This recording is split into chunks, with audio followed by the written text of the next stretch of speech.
Um, Thank you very much for having me here. It's a great pleasure to be in Kyoto and to be part of such a fascinating and interesting conference. I think we've heard a lot about extreme risks over the last 1.5 days already. For example, Dr. Arvin and Dr. Weitsdörfer looked at possible threats to humanity or extinction. We heard about from Professor Isobe about space weather that could destroy the entire satellite system and could have substantial consequences for humanity. I mean, my example or my talk probably looks at smaller scale hazards. Of course, climate change is a substantial risk and climate impacted hazards are substantial. But maybe one or individual events that can occur, we wouldn't think are that substantial. So I don't think they would threaten humanity. But maybe the accumulation of having more and more events and substantial hazards, of course, causes an extreme threat to the economic system and humanity. So that's why it's probably nevertheless very important to act. And this is a talk about, that is inspired by huge discussion with climate change scientists who typically recommend we need to act now. And I'm not denying that we need to act now, but from an economic perspective, if you look at adaptation, it might sometimes be better to wait a little bit longer before we actually take large investments into adaptation. And I'm trying to explain why this could be the case. I think the truth is somewhere in between, because other people, there is a stream of literature, if you look at natural disasters where people say, or climate impacted disasters, we need to keep all our options open and we need to be very flexible. And as I said, I think the truth is really on a case-by-case basis. We need to look at projects and then decide what is probably the best time or what is the prioritization of projects, and which projects do we want to do now and which ones might have to wait a little bit longer. So I'll give a bit of a background on adaptation to risks from natural hazards to start off with. Then I want to discuss a few basics of the financial analysis or economic analysis, if you want, of adaptation investments. I'll talk a little bit about the loss distribution approach and how we can include expert opinions to overcome uncertainty. This is actually a very important part, in my opinion, of this work, because often we don't have enough information, especially at the local level, about the individual threats from natural disasters. And then I'll talk about this optimal timing or this framework we've developed. And I will illustrate that using a case study. In reality, it's far more complicated and involves a lot of formulas. If you do real option analysis or optimal stochastic control, that is typically relatively complicated.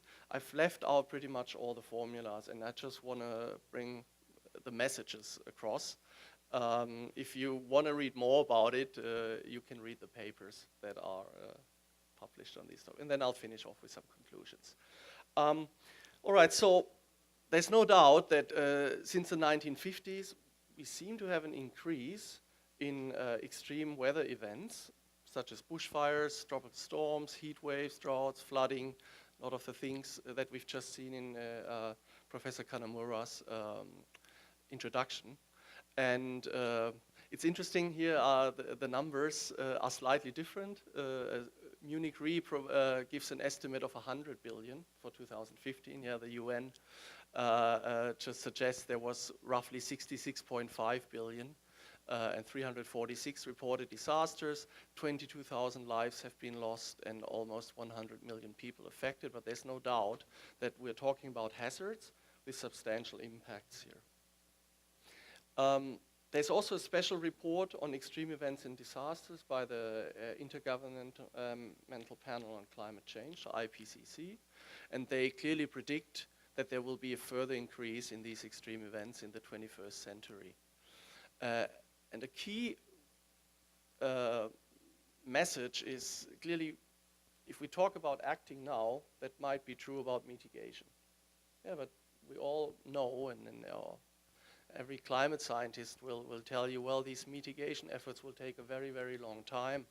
So even if we reduce greenhouse gas emissions significantly now, this will only impact or possibly lead to a stabilization of the climate in quite some time, 50 to 100 years. And until then, it's probably only getting worse. And unless there's a really extreme technological innovation and we'll get rid of burning fossil fuels entirely, I think we have to assume that greenhouse gas emissions will continue to be there and that we need to do adaptation. And I've just shown some natural hazards here, of course, bushfires. This is a hurricane, droughts, and this is one of the recent floods that we've seen in Europe. Okay, so when we talk about adaptation, it is very interesting that we have to distinguish between what is done at the national or maybe even at the worldwide level, or at the state level, or at the local level. And of course, climate change and extreme events will, or the impact of climate change on the occurrence and severity of extreme events varies a lot across locations. For example, Australia is expected to be significantly affected, while other countries like Germany, we don't believe so. I'm German, so I'll just take that example. People in Germany are not that much scared, even though there's a lot of activism against or to act against climate change, but different countries will be impacted in a different way. And this is even more true at different regions. And very often the planning of actual investments or projects into adaptation has to be taken at the local level. By local councils or stakeholders or the city of Sydney government or the Ku-ring-gai government, what I'm going to talk about, or city council in my case study. But of course this is very challenging because if you really zoom into the local level, typically you don't have a lot of observations on extreme events. And we're talking about these low frequency but high impact or high severity events again. So if you want to come up with an appropriate adaptation measure, well, you would like to know what is actually the distribution of impacts. How often do we believe this is going to occur? But that's very difficult to quantify if you only have very few observations. And of course, we also have uncertainty about the impacts of climate change, population growth, new dwellings on this frequency and severity of catastrophic events. So that's why this talk also focuses specifically on the at the local level. At the same time, of course, all governments, state, national, or local governments face budget restrictions. And there's a lot of different projects from different resorts. That could be health, social, economic, or infrastructure that compete for funding. So you really want to only pick those ones with regards to climate change adaptation that will really make sense and that will really reduce the potential impacts. And at the same time, adaptation investments, for example, I've just got, this is like a seawall from Western Australia. Of course, you invest a lot of money. And let's assume you build this wall 20 meter high. Of course, nobody would do that. And the sea level doesn't even rise by more than 50 centimeters. Then you might have wasted a lot of money. And so typically these investments have quite substantial costs and the benefits are rather uncertain because they depend on, of course, the frequency and severity of future events, and that's very difficult to measure or to quantify. Okay, let's look at some just very basics of the financial analysis of adaptation investments. Yeah, so typically, this is done in a cost-benefit framework. Yeah, so we might want to compare different adaptation options. I'm calling them K. Let's say we have K different options. And of course, we have to compare them based on the costs of these adaptation strategies and with regards to future losses from natural and climate change hazards. And of course, the total cost of this strategy will be the losses plus the costs. And let's say we compare a strategy to a business as usual scenario, what just means not doing anything, then we won't have any additional costs for the investment, but we might have higher losses because there was no adaptation investment, and the natural hazards we're looking at, like storms, flooding, or bushfires, will lead to even more extreme losses than in comparison to if we actually have done something, invested into a seawall, or invested into bushfire trails, what I'm going to talk about, that allow for reduction of the risk. So the benefits of that project will not really be like in a normal investment, where you get a return. You invest into an asset, and maybe 5 years later you're getting a cash flow. This is not really the case here. The benefits are typically really just that we're going to reduce the costs of these disasters. So this will be higher, of course, if we invest into adaptation, but we hope that this will be reduced by a more significant amount than this is increased. And that this is kind of the whole story of this cost-benefit analysis. You will never get a positive number for this investment like in the typical financial sense, and that's something we have to keep in mind. So how do we do this? Well, of course, we're looking at very long time frames. And this is also a very critical thing if you look at climate change adaptation. There's the uncertainty, but it's also that the benefits of an adaptation investment will be very hard to measure because you can only measure them if really something occurs. And then it's still difficult to say how much more extreme would this event have been, or how much more damage would this event have caused if we were not to invest into adaptation. How much more flooding would we have seen if we hadn't built a seawall, or how much more significant would have been the impact of the tsunami if houses in Japan weren't built according to a certain standard. So this is tricky, and of course it takes a very long time in some sense to see the benefits of this adaptation investment. So typically we're talking about very, very long time frames, and if you want to do a comparison or an economic analysis, typically you have to discount all these benefits and the costs to present value dollars. And this is the so-called discounted present value analysis, or sometimes also the net present value analysis. So you will have an initial investment, for example, at time 0. Then you will have costs for your projects for maybe the next 40 years or whatever to maintain this investment, and you will have losses.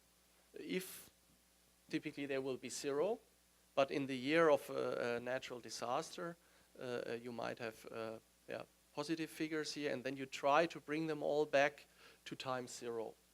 So you can compare the benefits and the costs from today's perspective.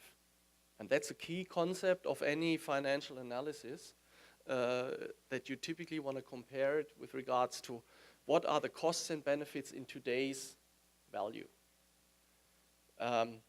There's of course one key thing here that I haven't mentioned yet, the discount rate, and I'm not going to talk too much about this, but any discussion on climate change starts and begins with the discount rate. Because this matters so much, because if we look 40, 50 years into the future, if you're using a high discount rate, those losses or damages 50 years from now will get a very, very low weight.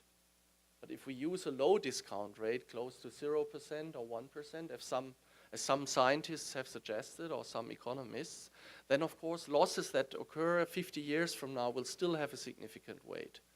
But I'm not going to talk too much about this discount rate, but it is one of the most important factors when we do this analysis to consider, and there's no solution to it. Because if you say, well, we should take a financial discount rate, how much will it cost us to borrow the money to do this investment? In Australia at the moment we'll probably use a discount rate of 4%. Probably here it would be a bit less. And if you use a social discount rate, people would suggest you shouldn't use anything higher than 1%, and that will make a huge difference. This case study I have, we used actually the economic discount rate or the financial discount rate, so it is higher But of course, we do sensitivity analysis. Okay, so how do you then determine whether it's viable to do this investment? Well, you say if the discounted present value of the costs for this project will be less than the discounted present value of the losses of the costs under no action scenario, then this is a good project. If the costs are higher, remember the total costs, of course, are the losses plus the costs of the investment, then you would say probably this investment doesn't make sense because it's from an economic point of view, of course. Of course, we also have to take the ethical or moral point of view into account, but I'm not going to talk about that either today. But from an economic point of view, you'd say it makes sense to invest if the benefits of that project outweigh the costs. And of course, you can do the same thing, because so far I've just talked, well, we have different projects, but we are always comparing one project to a no action scenario. Of course, you can compare the discounted present values of different projects and compare them. And then you would probably choose the one that gives you the best outcome, the best net present value. Okay, then we should actually also have a look at how does this mitigation work? And this is, of course, stylized examples. It could well be that if you invest, for example, what I'm going to show later on, is that council decided to build bushfire trails.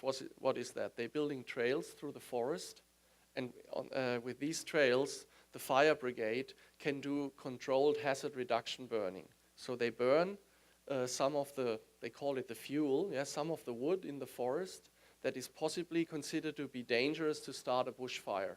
Of course, by doing that on a regular basis, you're reducing the risk of an extreme bushfire. So you're doing controlled burning, hazard reduction burning it's called, and by that you would believe that you reduce the frequency. Let's say this is at any point in time, the frequency overall could be increasing, but through this measure, we always have reduced the frequency also into the future. But then going back, for example, to the tsunami and Professor Mori's talk yesterday, of course you can build a wall. And then let's say this is the loss without adaptation. So you build a tsunami protection wall, and up to a certain height of the wave, or don't take this as meters, but let's say up to a certain strength of the impact of the event, you're protected. The damage will basically be zero. But once the tsunami is higher than this, there's no protection. The result is pretty much the same, because it's just wiped out, swept away, and you still have the damage. So you also have to think of, in your modeling, how is this mitigation investment actually going to impact on my losses? And that's not always so straightforward. So there's very different, you can have severity mitigation, you can frequency mitigation, you can have both. That's always important to keep in mind. Okay, as I said, our framework is basically on the timing. And as I said before, there's often these adaptation or risk mitigation measures involve substantial investments with sunk costs. Once you've done it, it's more or less irreversible. And the benefits are subject to uncertainty.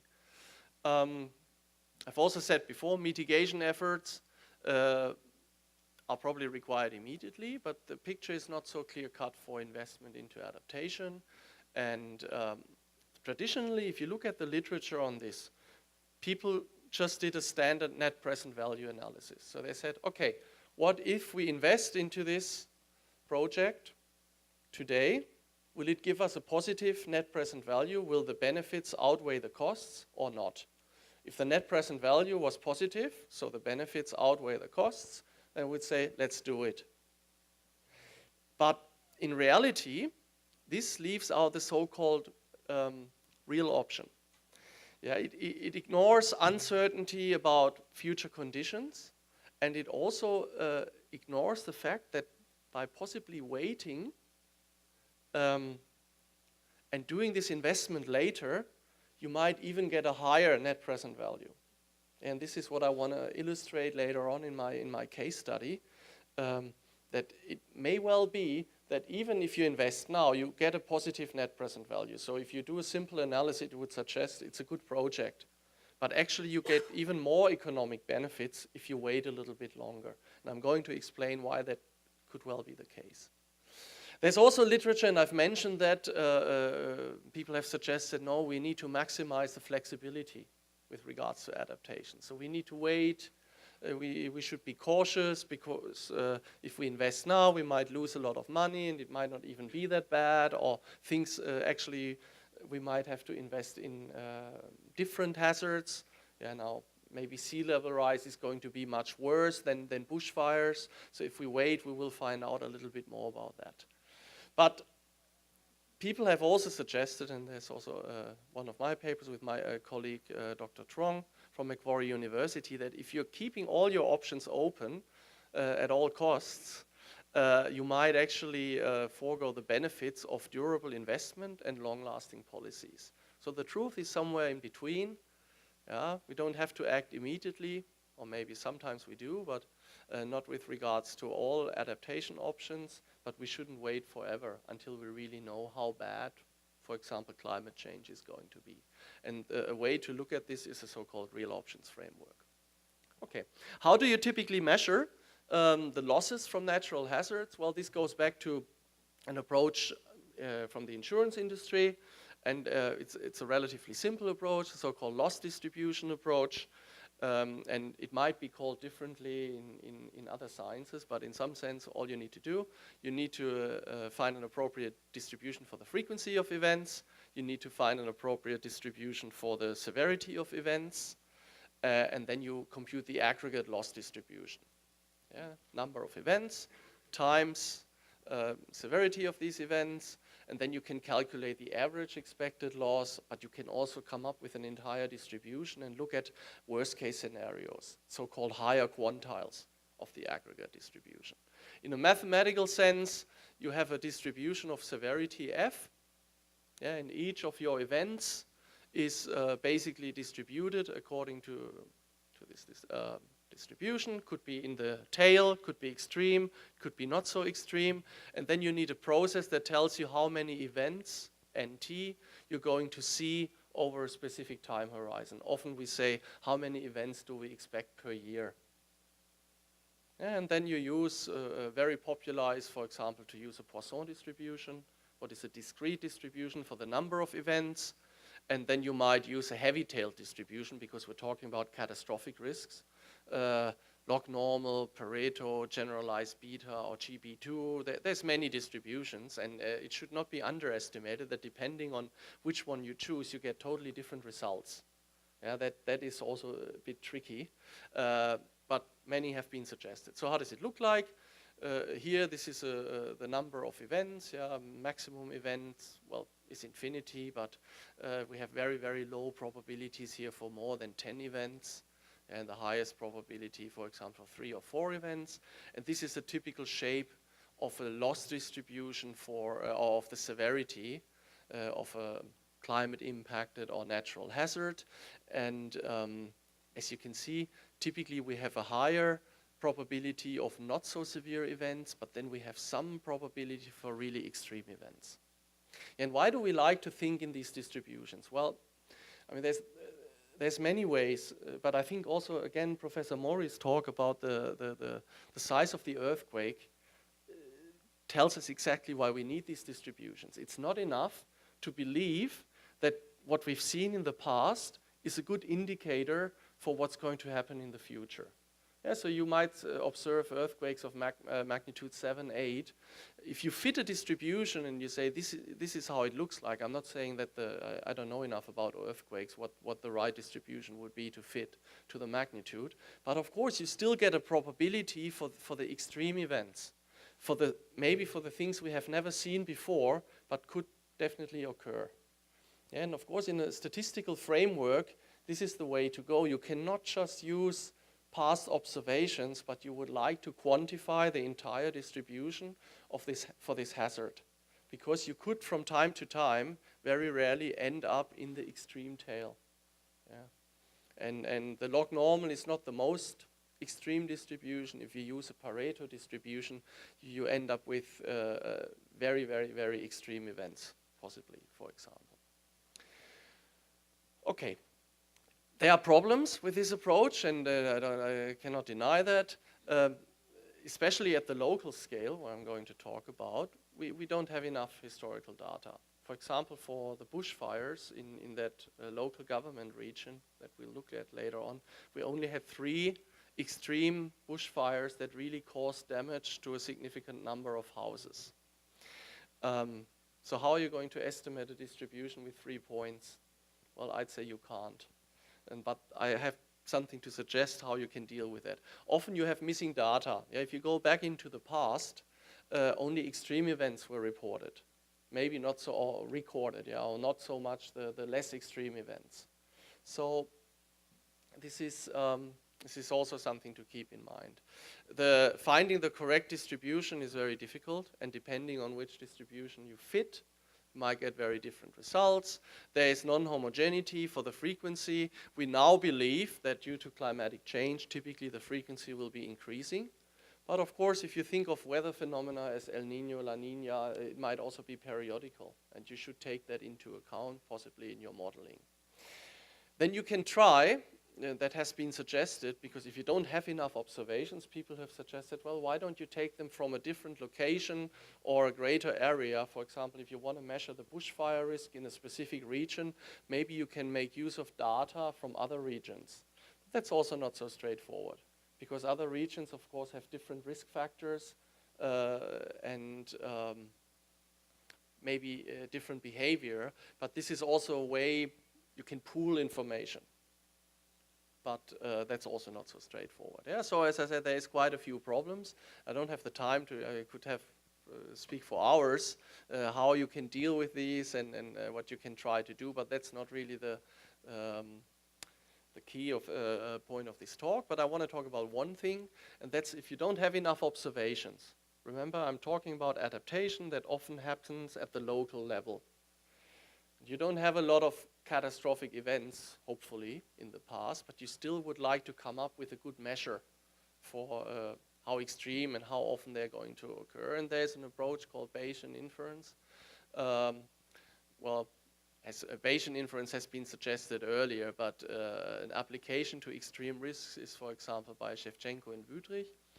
What was for the financial industry, but it's straightforward to apply this as well to natural hazards or climate impacted hazards. So what do? Well, the idea is to use actual observations and combine that with expert opinions. And that also fits in, I think, very well with this forum here. We cannot believe that economists or financial researchers can do this on their own, because there's no way to quantify the appropriate distribution without impact from scientists or local experts or from other fields that might tell you what they expect, how a bushfire is going, how often it's going to occur, or how extreme it's going to be under certain weather conditions or in the future. Yeah, so this is something that, once again, needs a multidisciplinary approach. And that's also something we had done in this case study that I'm going to present. Of course, we got most of the inputs from some from climate scientists, some from experts on bushfire in that region. Okay, and then the key approach is you say both the observations and the parameters of your distribution are random. And I just have a very simple picture that tries to illustrate this difference. Normally, in the classical statistical sense, you use something like so-called maximum likelihood estimation. So what do? You want to estimate the parameters of your distribution. Then you take all the observations you have. Let's say you have 10 observations, and you find that the mean, let's say 10 extreme bushfires, and the mean for the number of houses that were affected is 30. Yeah, then you would say this is my parameter estimate for the mean. The Bayesian approach just says, well, even the parameter, you're not sure. You think your best estimate or your most likely one is 30, but you're uncertain about that. And this uncertainty, or this information on this uncertainty, is a combination of what the expert tells you and the data you have seen. And I don't want to go too much into detail, but of course this can really help you to get a better estimate, because you're dealing with this additional uncertainty here, and that is something a lot of people don't think about. If you apply statistical models and you estimate them, you just think, this is my best guess, I'm going to continue to work with this. And that is very different to the Bayesian approach. I have an example here. Yeah, this is about the frequency of catastrophic events. It's just stylized. Let's assume an expert tells you, my parameter is 0.5. What does that mean? Roughly 1 event every second year, or half event a year. And then the expert states, well, I'm not so sure. Yeah, I think the probability that it's actually 1 in 4, or 1 event every 4 years, or what would this be? Well, 3 events every 4 years is 66%. I'm 66% certain that it's between 0.25 and 0.75. Yeah, and this gives you an indication of the uncertainty of this expert. Yeah, and then I have an example here, and then say the real parameter was actually 0.6. Yeah, and now this is a sample of observations from these distributions. Yeah, for the first 4 years, nothing, no event, no event, no event, no event, 1 event, 0, 0, 1, 1, 1, 0, 2, and so on.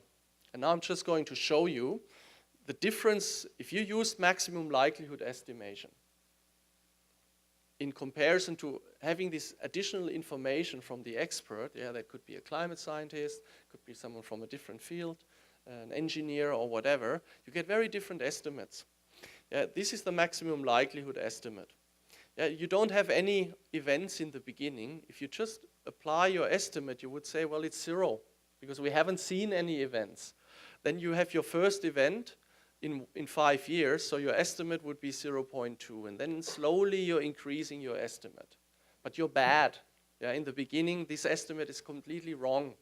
If you combine it at each point in time with what the expert has told you, remember the expert said, my best guess is 0.5. Well, then in the beginning, this estimate is reduced because you don't have any catastrophic events. But then it approaches, so especially in these first 7, 8, 9, 10 years or whatever, the additional information provided by the expert helps you to be more precise.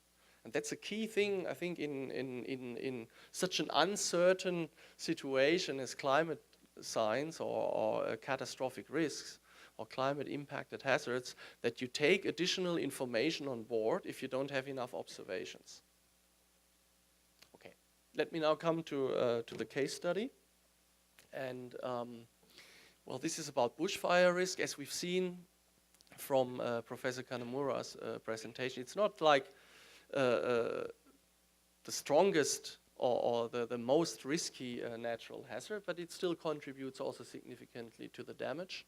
And in recent years, in Europe, I don't think, not so much in Japan, I guess, there's probably no bushfires here, but in Australia, we've definitely seen an increasing trend in bushfires. The same is true for Spain and many other countries in the world. And there's high confidence that this is only going to get worse. I've shown 2 pictures here. Yeah, the first one, of course, these were the horrible Victoria bushfires in Australia in 2009, where more than 100 people were killed, and a significant amount of houses were destroyed, and the damage was quite significantly. Of course, here the damage, burning down the houses is one thing, but if more than 100 people are killed, of course, that's significant. And interesting also here, that again shows the parallels to the talk about the tsunami. People didn't leave their houses. They were warned. There were protocols in place. They got texts. It was on the radios and TV. You have to leave your house, but they didn't want to. So this is, I mean, it's absolutely not my area, but I think this is a key area of research. How can it be conveyed that the message is taken seriously? Yeah, because it seems like a lot of it is human failure as well. I mean, of course, this was a catastrophic fire, but if people had reacted the right way, probably not that many lives would have been lost. but that's another story. So anyway, yeah, and this of course doesn't look catastrophic at all, and I put that here because this is hazard reduction burning. Yeah, so in a controlled environment, this is one of these bushfire trails. The fire brigade burns this fuel, and they're making sure that the fire doesn't spread, and that significantly reduces the risk of an extreme fire. And this is what this case study is about. Okay, so this is just like the bushfire or the forest fire danger index in Australia over a period of roughly 35 years, and these are annual average values, but we also fitted a trend line, and there's no doubt it's just due to extreme heat waves and the more and more dry periods in Australia. You cannot deny that in all regions this is going up, and this index is highly correlated to the actual occurrence of fires. This is the area we're looking at. And a project with Ku-ring-gai is a local government area in northern Sydney, 18,000 hectares of bushland, and the urban bushland interface is quite long, 89 kilometers, as you can see here. And there's 13,000 houses that have been categorized with high fire risk, what is 36% of the total houses in this area.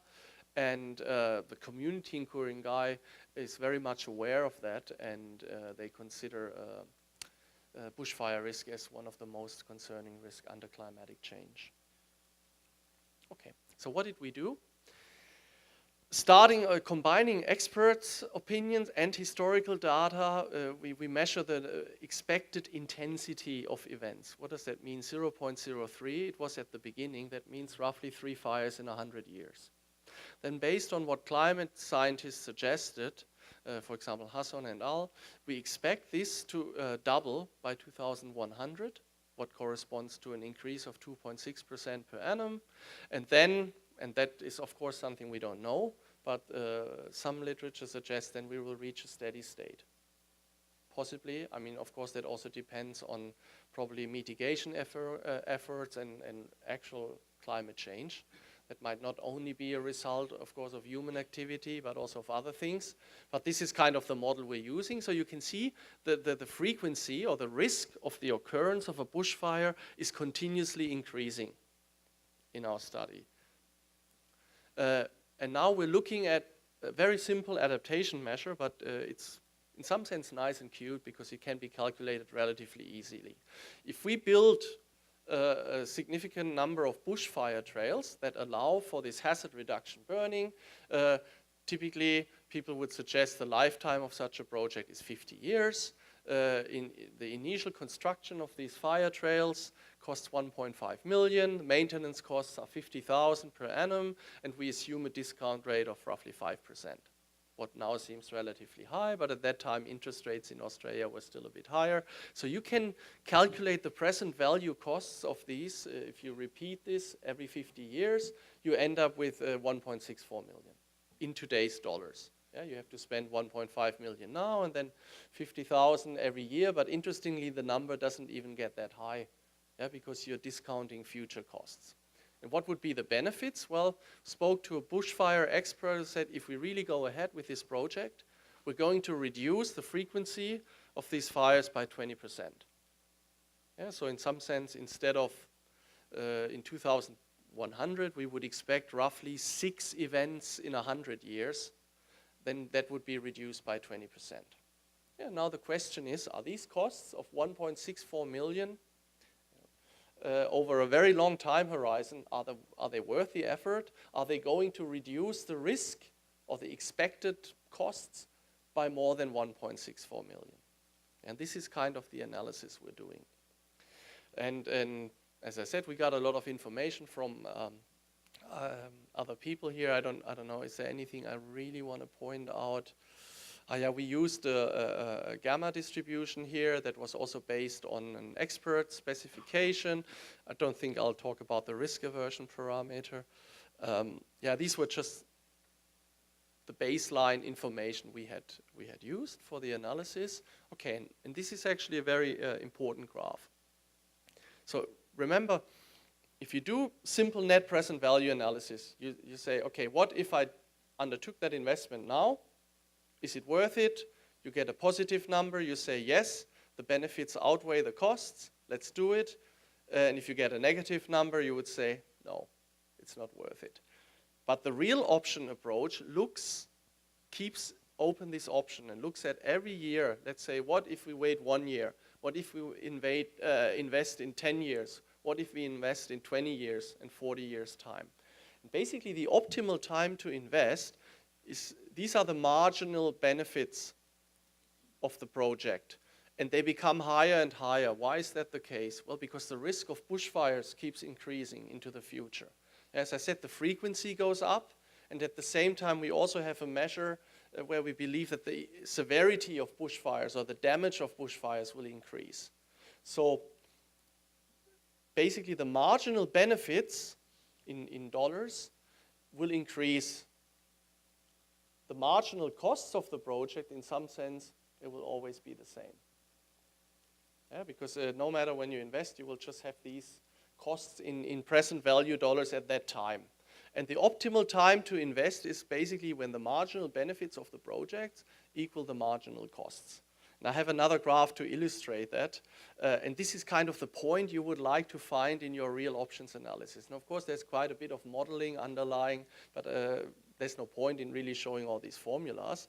But this is what we're comparing now. If you do this immediately, for this example, you get a positive net present value, so the benefits outweigh the 1.65 million by $471.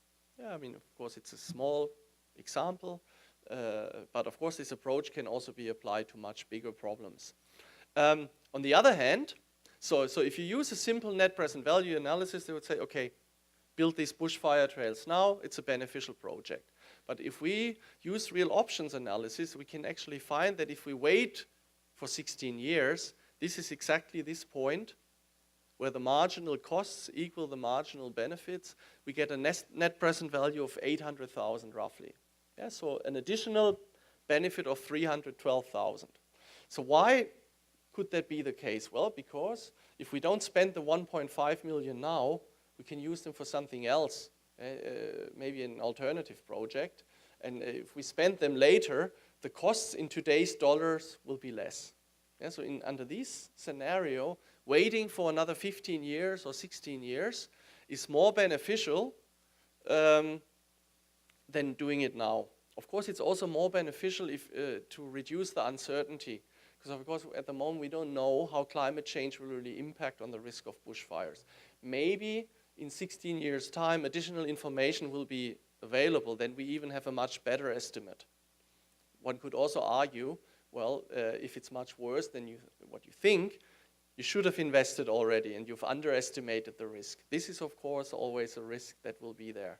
Yeah, if you're totally wrong with your assumptions and you underestimate the risk, then waiting is probably the wrong decision. Okay, so now a few graphs, and I think it's very intuitive what's going to happen or what's happening here. So first thing is this is basically the net present value of building these bushfire trails. If we do it right now, 470,000. If we wait 16 years, we get the maximum benefit, roughly 800,000. If we wait longer, the risk is too large already, yeah? So the damage is going to be bigger than the benefits we get from waiting longer. That's why the net present value is reduced. So we shouldn't wait longer than this. And of course, if we wait more than 100 years, then the costs of potential bushfires occurring will have just outweighed all the benefits of saving the money now. And we do some sensitivity analysis for that. What if the climate change is more extreme? Remember, the scientists suggested that the frequency will double, but what if it actually triples instead of doubles? Yeah, and then this is also very intuitive. This is the original analysis. Now, of course, we have more hazard. Yeah, bushfires frequency will triple. There will be more bushfires. So the benefits of investing into this project will be greater. Yeah, because we can reduce this risk by 20% and the risk is much higher. But the interesting point is also, if climate change is more extreme and the risk of bushfires is more extreme, we should invest earlier. Here was from 16 years. now I think it was roughly 10 years. So, do I have it here? No, but I think it was pushed forward. Yeah, so if climate change or if the risk is more extreme, we have to invest earlier. Instead of waiting 16 years, now the optimal time would be to do this in 10 years. So the more risk, the earlier should be the investment.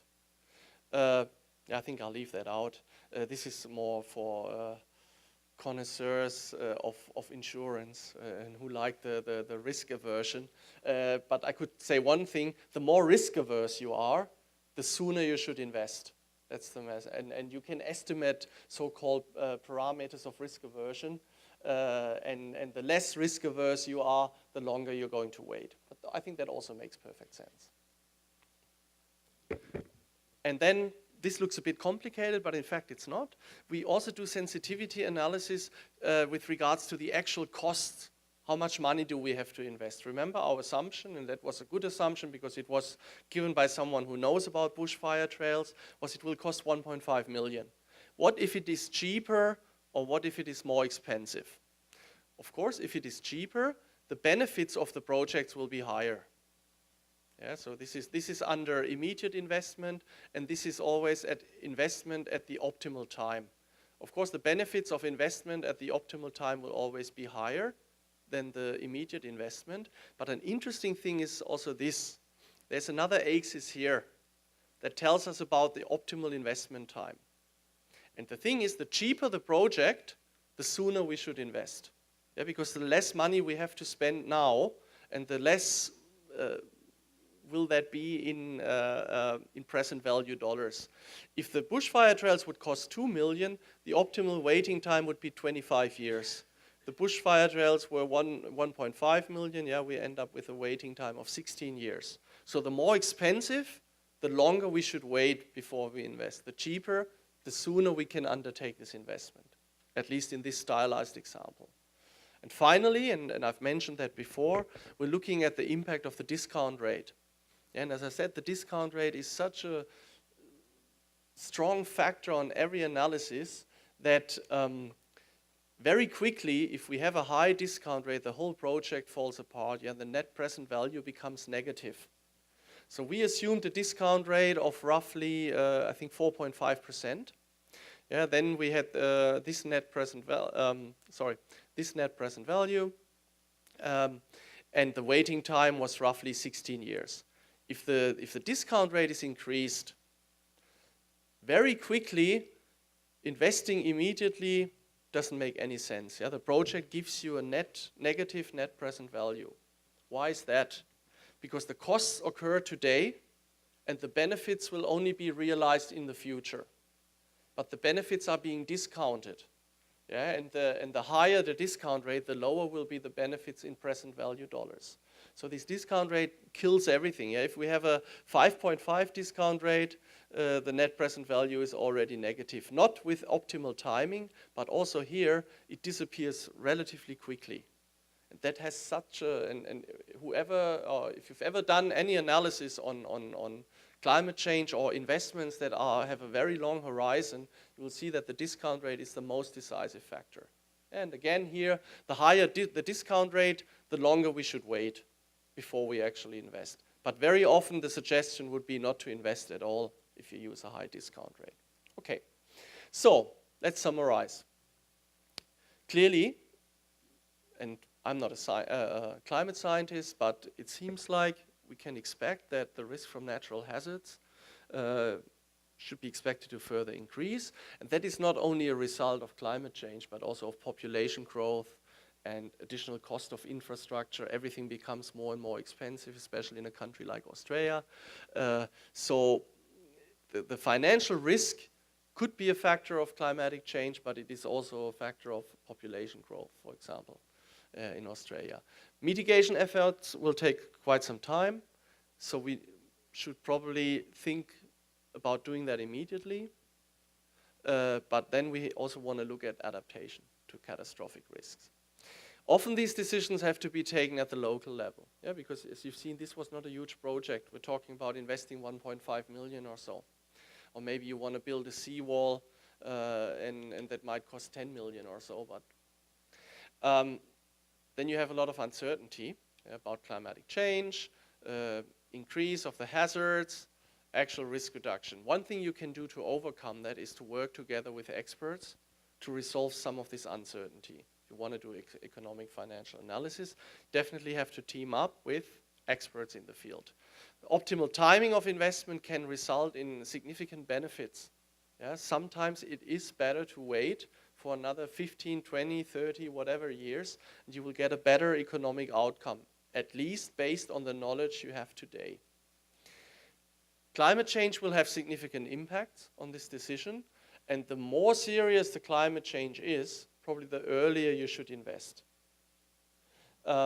Increased investment cost will lead to a longer waiting time. The discount rate is the most substantial factor you have to consider.